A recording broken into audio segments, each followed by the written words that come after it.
Жашоо бул оюн. Башка адамдардын баары сөзсүз табат идеализацияны.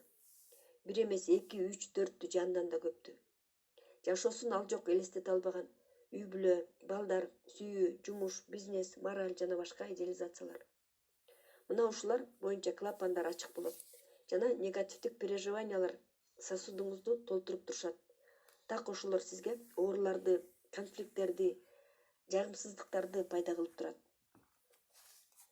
Биз сиздерди бул баалуулуктардан толугу менен баш тарткыла деп чакырбайбыз. Аларсыз жашоо маанисин жоготот. Биз сиздерге ошолорго болгон мамилени өзгөрткөндү сунуш кылабыз. Ага жашоо деп аталган оюнга мамиле кылгандай караңыз. Эгер андай болбой атса же проблемалар жаралса, аны убактылуу утулуш деп эсептеңиз. Аны жашоомдун бүткөнү дебеңиз. Андан ары ойноңуз жана утуп алыңыз. Бул позиция боюнча китептин 3-главасында кенен карайбыз. Косвенные признаки воспитания. Кыйык түрдө тарбиялоонун белгилери. Сосудду карап, анын канчалык деңгээлде толтурулганын көрө албайбыз. Биз аны кыйыр белгилер аркылуу билип алсак болот. Биз аны бул билим аркылуу билип алсак болот. Биздин көз салуучубуз, смотритель, бизге биздин нааразылыктарыбызга, жашоого претензия кылганыбызга пропорционалдуу түрдө таасир берип турат. Ал врачтардан, экстрасенстерден айырмаланып, эч убакта жаңылбайт. Тарбия берүүчү таасирлердин тизмеси белгилүү болгондуктан, аларды карап, өзүбүздүн нааразы болгонубуздун санын аныктап алсак болот жана кайсы клапандардан агып кирип атканын түшүнсөк болот. Ошентип, биздин тарбиячыбыз бизге төмөнкү таасирлерди колдонот. Майда кыйынчылыктар, пландын бузулушу, жумуштагы проблемалар, үй бүлөдөгү же балдар менен болгон проблемалар, өздүк жашоонун блокировка болуусу, оорулар. Улардын атайын кезеги орду деле жок. Тарбиялык процесстер индивидуалдуу түрдө болот. Сиздин идеализацияңызга, туура эмес убежденияларыңызга карап. Майда кыйынчылыктар, ар кандай оорулар бардык адамдарга эле келип турушат. Ошондуктан жашооңуздагы акыркы негативдүү событияңызды караңыз жана анын канчалык оор деңгээлине карап, өзүңүздүн накопитель переживанийдин кандай толтурулганын деңгээлин бааласаңыз болот. Бир нече варианттарды карайбыз. Болжолдоп баалаганды эң оорунан, кыйынынан баштайлы. Эгерде сизде рак, СПИД сыяктуу катуу айыкпас оору болсо, же түрмөдө отурсаңыз, сиздин накопитель переживаний 92-96% толгон. Эгер катуу оору болсо, бирок айыга турган оору болсо, анда заполненность азыраак 90%. Эгер оор кырсык болсо, оор кесепеттерди алып келген авария, пожар болсо, ограбление болсо, көп убакытка созулган соттор болсо, карыздарды кайтарып бербесе же банкрот болсо, эгер пландарыңыз бузулуп узакка созулган жол болбоочулук болсо, сосуд 80-90% толгон. Жашоону кайра карап жашоого болгон мамилени өзгөртүүгө бул почти акыркы коңгуроо. Эгерде сизде акчалар боюнча проблемалар болсо, ал кимде гана жок.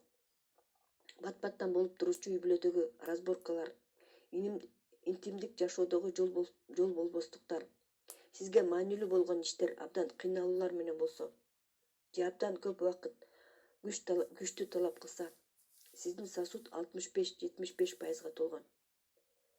Бул смертельный деле эмес, бирок жашоого көп кыйынчылык алып келет.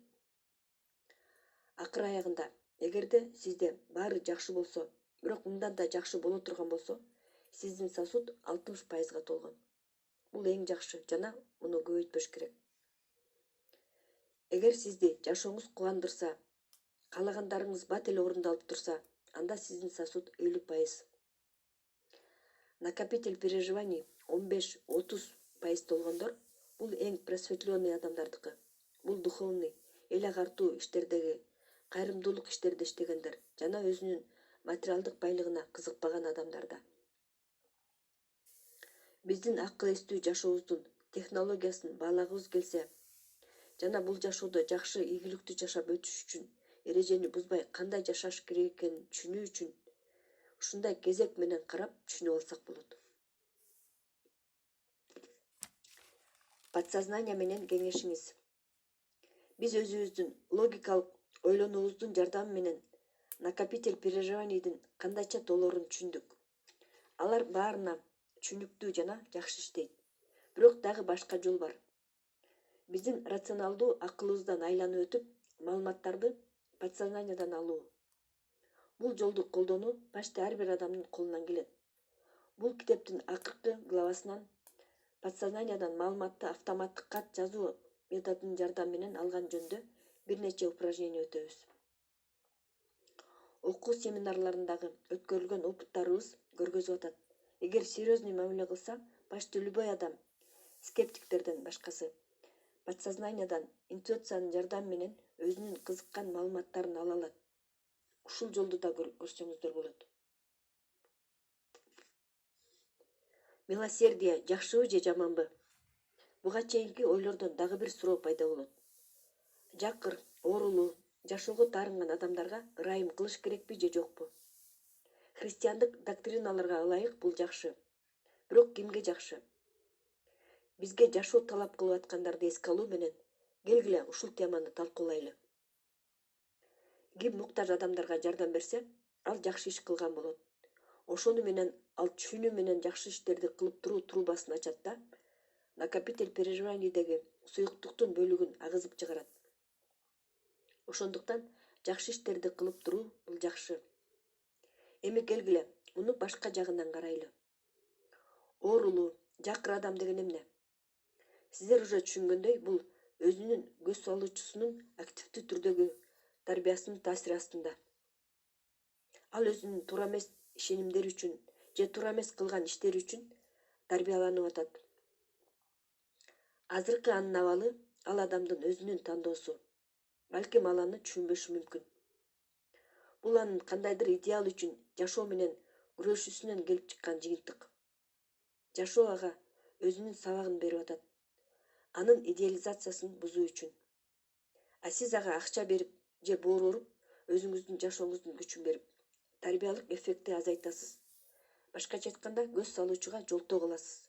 Анын катасын оңдоттурганга жана ошону менен анын катасын оңдоого алыстатасыз. Биздин жакшы иштерибиз тарбиялык процесстерди узартат. Бул жакшыбы же жаманбы өзүңүз чечиңиз. Албетте, мындай тууралуу эле карма жөнүндө же духовный тарбиялоо жөнүндө сүйлөгөн оңой. Бирок разум менен жетектелип, кайыр сурап аткан, карыган кишиге жардам бербей койгон кыйын. Анда жашоого, адамдарга болгон толтура таарынычтары бар.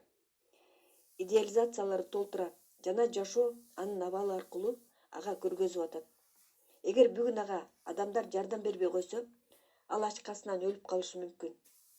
Эгер биздин жашоону абстрактуу түрдө караса, кыска убактагы экскурсия сыяктуу караса, балким бул жаңы жашоону кайрадан баштаганга жакшы способ болушу мүмкүн.